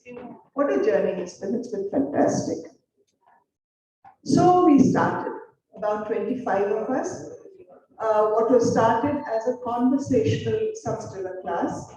It was called Shibiram. We were about 25 of us in different time zones. We had to accommodate people who were in the US, people who were in Singapore, and of course, all of us. And we started off like little children in school. My name is, your name is, I live here, you live there, kind of thing. We kind of coped, I think, for the most part. Guru Pravina led us through this joyful journey. She was probably tearing her hair out of the roots, but she kept her patience. But then one thing we did realize is that language is only learned through usage, rather like we did our mother tongue or English today. Then we realized that there were 2 parts to this entire experience. The first thing we learned, of course, that you say Sanskritam and not Sanskrit. Samyak is excellent and Kritam is the way it is done. So Sanskritam is supposed to be an excellent language. It cannot be improved upon. And it has been the root of all the languages that we have, all the Dravidian languages and most Indian languages. So it has its own excellent quality, which is why it is retained in that name. Then when we got comfortable with this entire my name is, your name is, and whose name is what, some of us enrolled into the graded exams, the Pravesha, and not all of us did, some of us did, the brave and the foolish. And now, of course, 1 year later, we're all chewing our nails because the exams are around the corner and we thought we knew everything, but we don't. But Ravina doesn't know that, so don't tell her. She guides us through our lessons, as Neena, I think, said, twice a month. And the trouble with Guru Pravina is, I think she doesn't know where to draw the distinction. While she's saying, my name is, your name is, suddenly she takes off on Krishna's name. So we go off onto this entire journey into the Puranas and the Shrutis and the Vedas and everything. And then suddenly we're thinking, gosh, what level are we? Are we Pravesha? But it's been such a beautiful journey because we started terming those programs where she told us things from other texts and from ancient scriptures. We call them Vidyan, or she called them Vidyanidhi. And when she found that all of us were so passionate about that, she transformed that into Jnananidhi, which is what you're seeing today. Jnananidhi is just a translation of what we learned from her into something that we present ourselves. And today was a fine example of what we can do. So just so that you know exactly what we do in class, here's an 8-minute video. I hope you enjoy it. Thank you.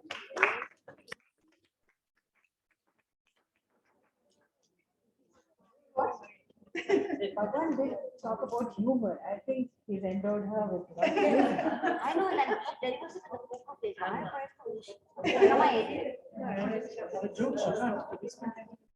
Oh my God, the poker face. You have to be smart and intelligent like her. Yeah, the nuance. Thank you for putting my place. सर्वेषां नमस्कारः सुप्रभातम्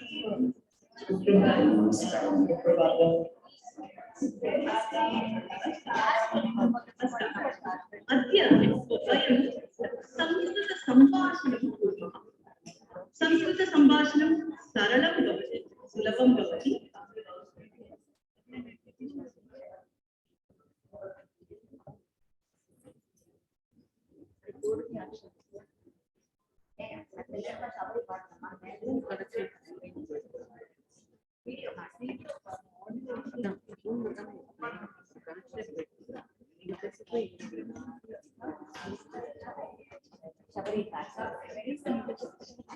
सर्वेषां नमस्कारः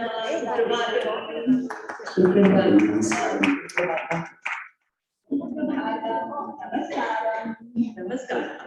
अद्य वयं संस्कृतसम्भाषणं कुर्मः। संस्कृतसम्भाषणं सरलं भवति, सुलभं भवति। अतः एकशिबिरगीतं वयं प्रारम्भं कुर्मः। सुजाता भगिनी अनुभायते कृपया। पठत संस्कृतं पठत संस्कृतं वदत संस्कृतं वदत संस्कृतं लसतु संस्कृतं चिरं लसतु संस्कृतं चिरं गृहे गृहे च पुनरपि गृहे गृहे च पुनरपि पठत संस्कृतं पठत संस्कृतं वदत संस्कृतं वदत संस्कृतं लसतु संस्कृतं चिरं लसतु संस्कृतं चिरं गृहे गृहे च पुनरपि गृहे गृहे च पुनरपि। उत्तमम्। इदानीं पश्यामः फलम् अस्ति फलम् अस्ति किम् अस्ति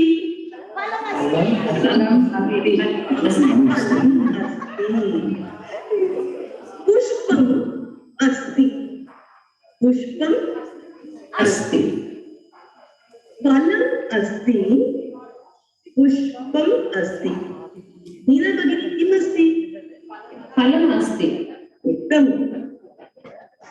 सुजाता भगिनी किम् अस्ति पुष्पम् अस्ति। उत्तमं पुष्पम् अस्ति। चषकः चषकः अस्ति चषकः अस्ति जलं नास्ति चषकः अस्ति जलं नास्ति। किम् अस्ति स्वामी महोदय चषकः अस्ति चषकः अस्ति किं नास्ति जलं नास्ति जलं नास्ति किम् अस्ति फलम् अस्ति फलम् अस्ति किम् अस्ति पुष्पम् अस्ति पुष्पम् अस्ति पुष्पम् अस्ति। उत्तमम् उत्तमम्। दूरवाणी अस्ति दूरवाणी अस्ति किम् अस्ति दूरवाणी अस्ति दूरवाणी अस्ति। घटी अस्ति घटी अस्ति करगटी अस्ति करगटी अस्ति करगटी अस्ति। दूरवाणी अस्ति कर दूरवाणी अस्ति कर दूरवाणी अस्ति। अत्र किमस्ति लक्ष्मी भगिनी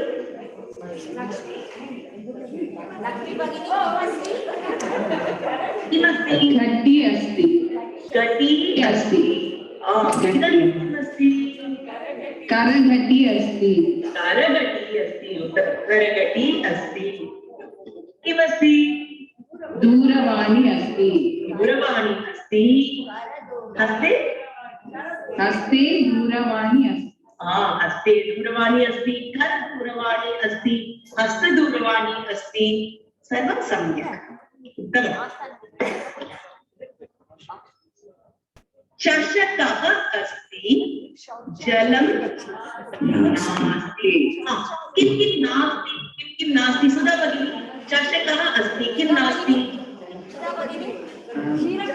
क्षीरं नास्ति चषकः अस्ति क्षीरं नास्ति सम्पूर्णवाक्यं चषकः अस्ति क्षीरं भगिनी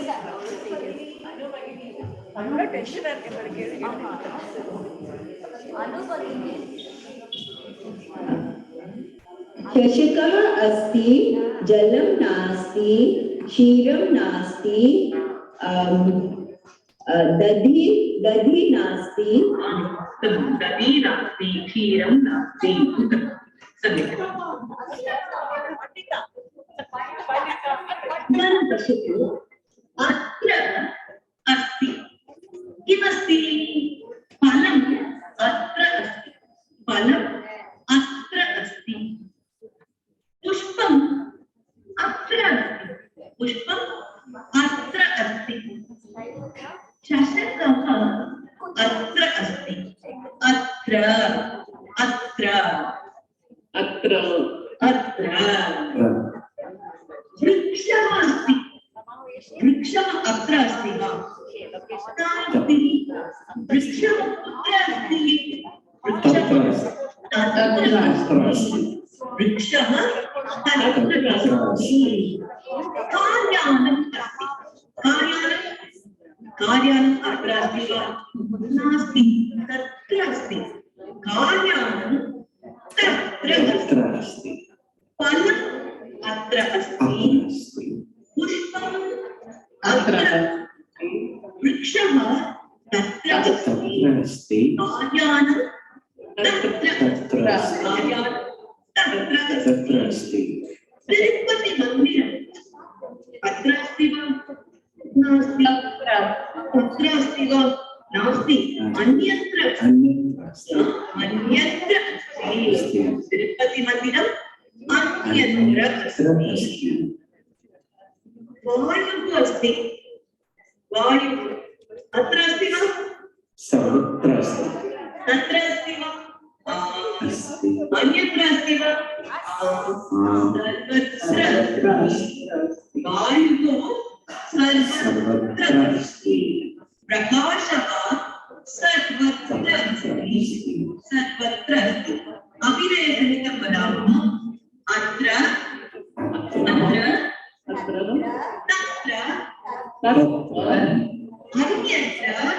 अन्यत्र सर्वत्र पुत्र अत्र अत्र तत्र अन्यत्र सर्वत्र पुत्र एक लघु कथा शृण्वन्ति वा सर्वे एकः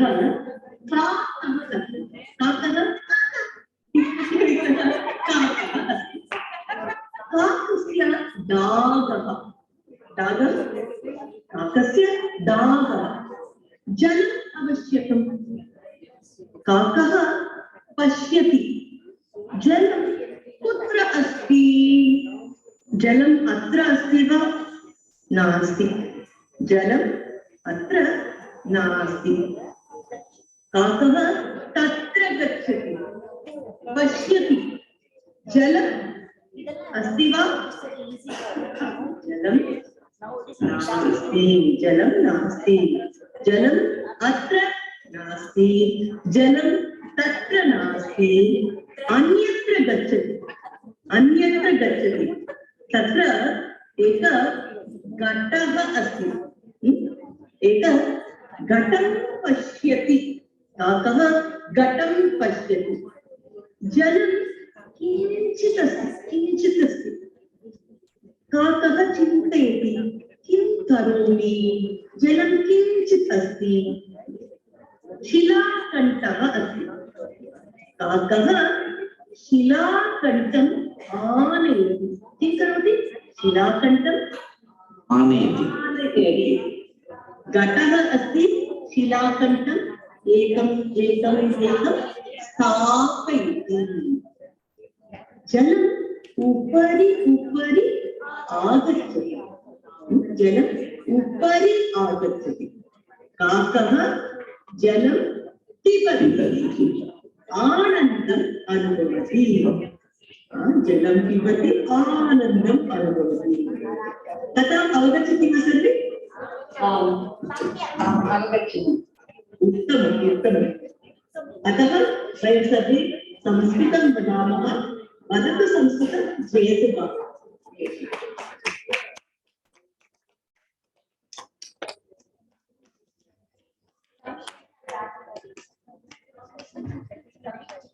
Dhanyavadaha, Ashavati. Thank you. And that was just a sneak peek into all that we have been doing in our classes. And have you heard of this one-man show? So in a class full of ladies, one person has the privilege of being the sole representation of the gentleman community. And today I want him to step up here and share his experience. Raj is here, and of course we have Swami over there also, but Raj is the representative here, and I would like him to come and share his experience. Yeah, the one Krishna.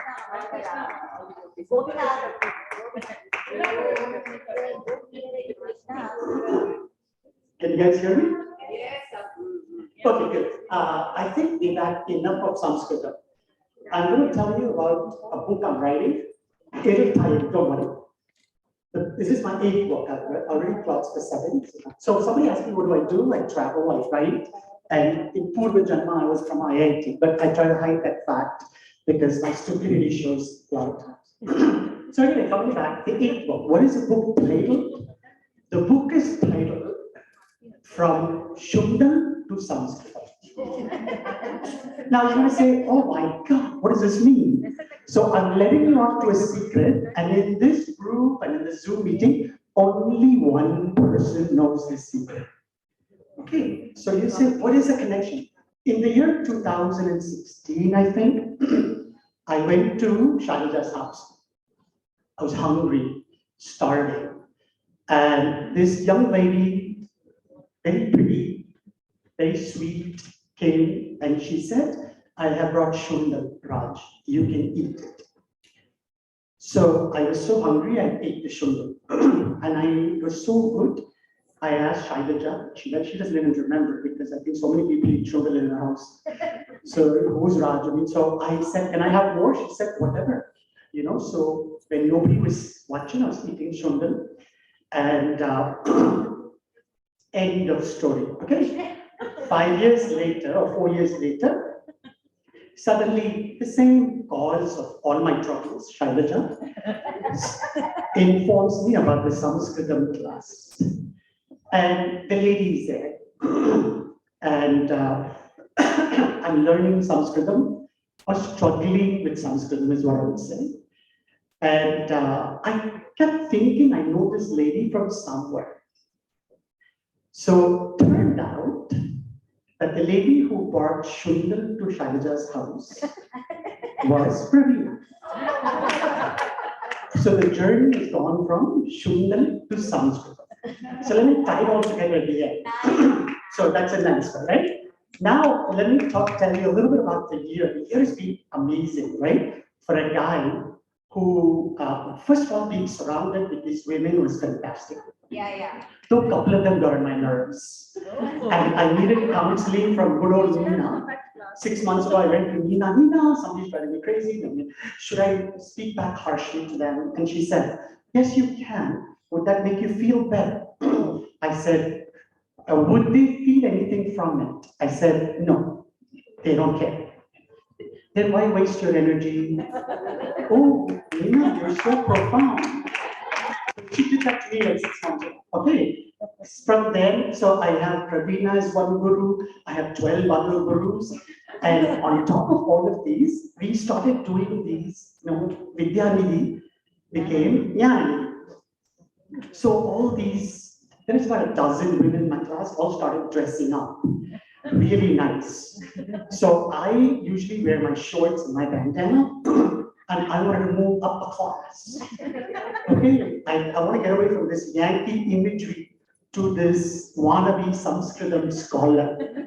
So I got all these kurtas. So I don't have an occasion to wear, except when I come to Savina, and I want to show off these outfits. And then on top of it, they put a thing on my head. So in case if you couldn't recognize the person on the Shibino, the scary looking guy in the background was me. Now with the makeup, I look much better, thanks to all these women. So coming back, I really love to see so many women because I'm so used to it for a year. I want to increase my flock. So I'm going to give you an open invitation to join our Jnana meeting because A, you have a lot of fun. You get a lot of jokes from me. I mean, if you can't stand them, just go ahead and eat whatever Nina gives you. So it's cool. Or if you're not eating, you give me food that usually quietens me up. So anyway, coming back from an IIT guy, I'm so Western steeped education. The year has been a fantastic revelation. There is science, there is, astrology, there is Vayu Shastra, the aircraft. All these, they unlike a little kid in a candy store. Wow, this lady just started off with Shundar. Now she's feeding me so many other things. And the life has become even better than just a Shundar journey, right? So I said, wow, this is getting great. So as I go along, I also learned Jyotiram. And this weekend, I was doing what is called Ashtavargam in Tamil Jyotiram. Ashtavargam actually tells you your ayu, your age, your lifespan. So I'm doing that. So suddenly I'm rediscovering our heritage. And the journey is phenomenally good, even with the company of these women who tell you that. So having said that, I want you to invite for the Jnana meeting. It's been fabulous. And what I want to do is, if more people join, as I write my book from Shundar to Sanskritam, and if you are interested enough in the class, I'll make you a character in my book. So with that caveat, I want all of you, the only condition is, since I was a little difficult of selling Jnana meeting, as Asha said, that but since it's a Duchess club and I'm not due, I'm in good shape. Inviting you, there's no competition. But Swami is remote in US. On a last note, I want to tell you that I thought this today, thanks to Asha, I got an idea. I think this clothing matching all these fancy women in their fancy outfits, I cannot match the Duchess. So I am going to go to the Shabari route and wear simpler clothes. But I think even though I simplify my life, by joining Jnana, you will enrich my life and add character to me in more ways than one. So, thank you.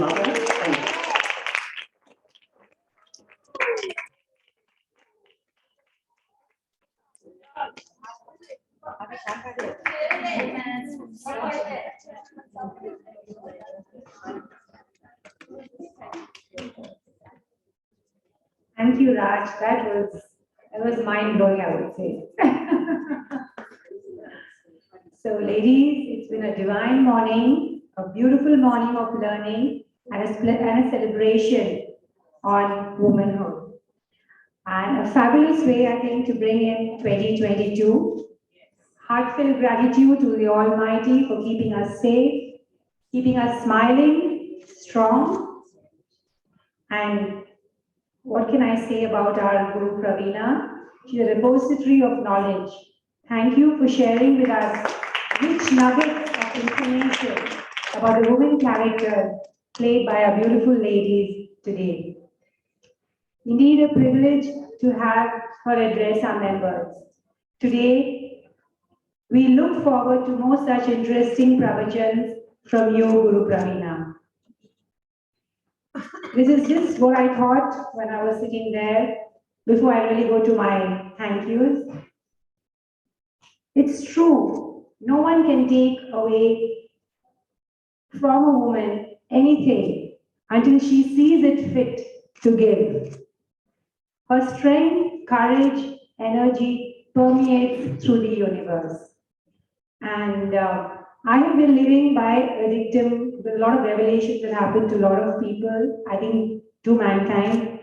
And I have started, this is my motto, I would say, you adapt, you accept, you adapt, and then you achieve what you want. I think that is something which I have learned in my journey, of my revelations also. It's always there in all of us, but the time has to be right for it to be revealed to you.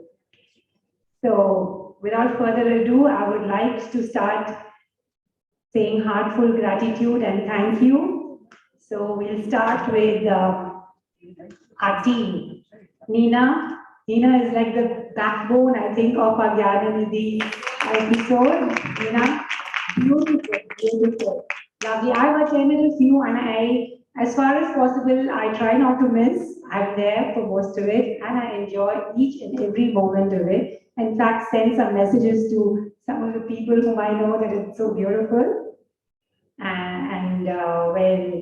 I think I'll just go in the order of to Asutradha Raji, thank you so much. It was lovely. Kavita Modi for joining the character of Arundhati and sort of revealing a lot of hidden aspects about her fame, that is. Then we have Rukmini, Nina, our caster, choreographer, curator, everything all put into one, and spearheading the whole thing. Tara, well, that was a revelation to me. I didn't know much about Tara. Suma. Lakshmi for being Ada. Oh, you look so beautiful in that corner. Thank you to Ubhaya Bharati, Sudha Suresh. That also, I really never knew about this. I don't think this character is ever that common in our Sanatana, in our scriptures. Kunti, Anu Agarwal, you are fabulous. And Asha Sampath, I think your act was too good. A round of applause to you. It was fabulous. Thank you. And to Kala and her dedicated team of students. Beautiful. I think each and every bhajan that I hear, people have been kind of, Nina has been posting a few. It's like, really, really nice. Divine, thank you. And for today's, and Shailaja, our connect to Guru Pravina. And I was on that trip, and since then I remember her articulate way of talking and sharing. She truly is an ocean of knowledge. And a pleasure listening to her. You never used to know how she makes it so interesting. And, and you can just grasp everything that she says so beautifully. Thank you. Thank you so much. Kataba for dressing up all our ladies, empowered ladies today. Thank you. Thank you so much. And to Kiran and his tech team from Savera for your expertise always. I think to all the young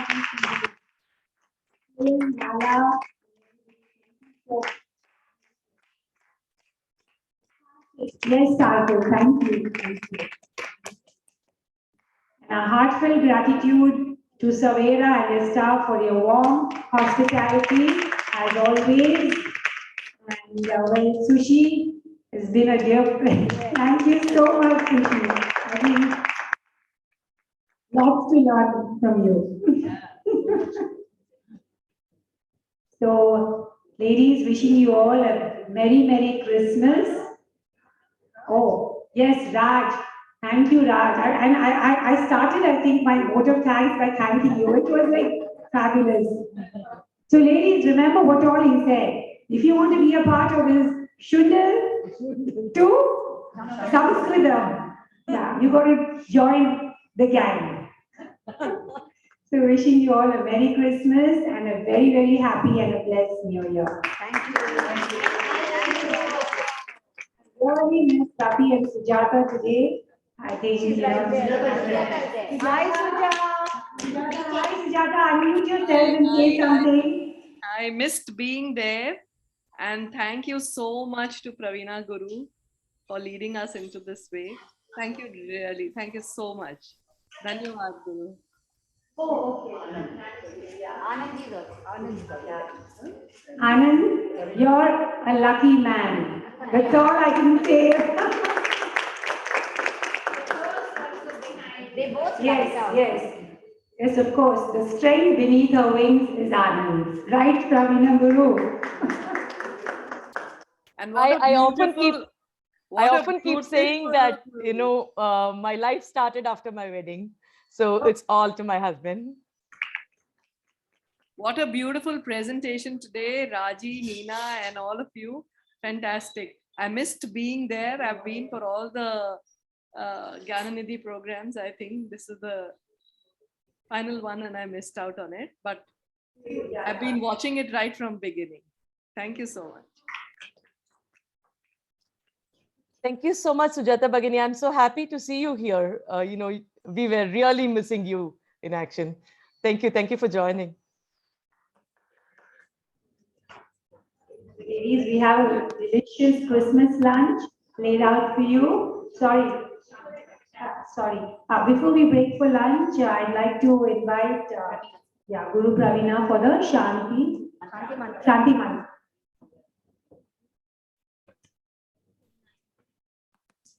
Thank you, Anubhagini.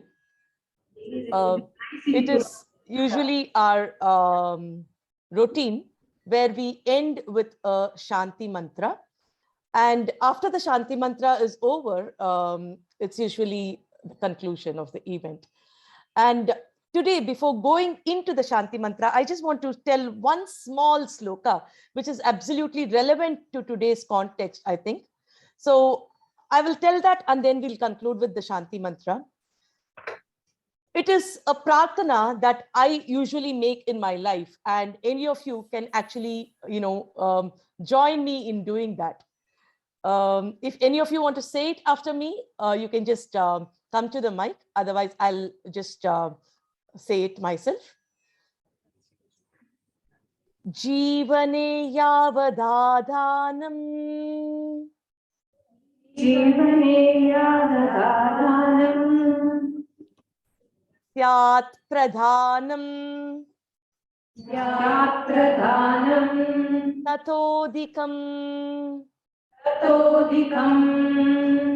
Ityesha prarthanasmakam. Ityesha prarthanasmakam. Bhagavan paripuryatam. Bhagavan paripuryatam. This sloka basically says that Jivane yavad adhanam. You know, my life, our existence is there. We keep receiving a lot of things in life, right? Whatever we need to do, we keep receiving a lot of things. We keep earning a lot of things. But then, Eka Prarthana, we, you know, request Bhagavan to bless us with one thing. And what is that is, let me be a giver of lot more than what I receive. Let me offer more to the society, more to people, more to the surrounding, more to whoever I am with, a lot more than what I can possibly ever receive. So this is the request that we place to Bhagavan so that we become an asset to wherever we are, an asset to our society, the asset to the people around, an asset to the family, an asset wherever we are, whatever we do. So this is the request we place to Bhagavan. Jeevane yavadadhanam. Jeevane yavadadhanam. Syat pradhanam. Syat pradhanam. Tatodikam. Tatodikam. Ityesha. Ityesha. Prarthanasmakam. प्रार्थनास्माकं भगवन् परिपूर्यताम् परिपूर्यताम्. Jai Shri Krishna. I will now conclude with my Shanti mantra. Kayena vacha manasendriyaiva buddhyatmana va prakrite svabhavat karomi yat yat sakalam parasmai narayanayeti samarpayami. Achyutaya namaha, Anantaya namaha, Govindaya namaha, Achyutaya namaha, Anantaya namaha, Govindaya namaha, Achyutaya namaha, Anantaya namaha, Govindaya namaha. Sarvam Sri Krishnarpanamastu Achyuta Priyatam. Jai Shri Krishna. So with this, we've surrendered whatever we've done to Bhagavan Krishna. The names Achyuta, Ananta, and Govinda is for Lokakshema, because these three names will help everybody overcome all the trauma they are facing today with the diseases, the physical and the mental trauma. So repeating this 3 times will help everybody out. Jai Shri Krishna. Thank you so much. It has been such a wonderful experience today. And it's absolutely fulfilling that, I did speak about Bhagavan Krishna, speaking of articulation skills, but then I'm in short of words to show my gratitude to everybody. Such a dedicated group of people who've been spending so much of time, effort, energy, whatever is in their capacity, they can possibly contribute to the growth of our Samskriti, Sanatana Dharma, and Samskritam. All I can say is Dhanyavadaha, Dhanyaham, Jai Shri Krishna.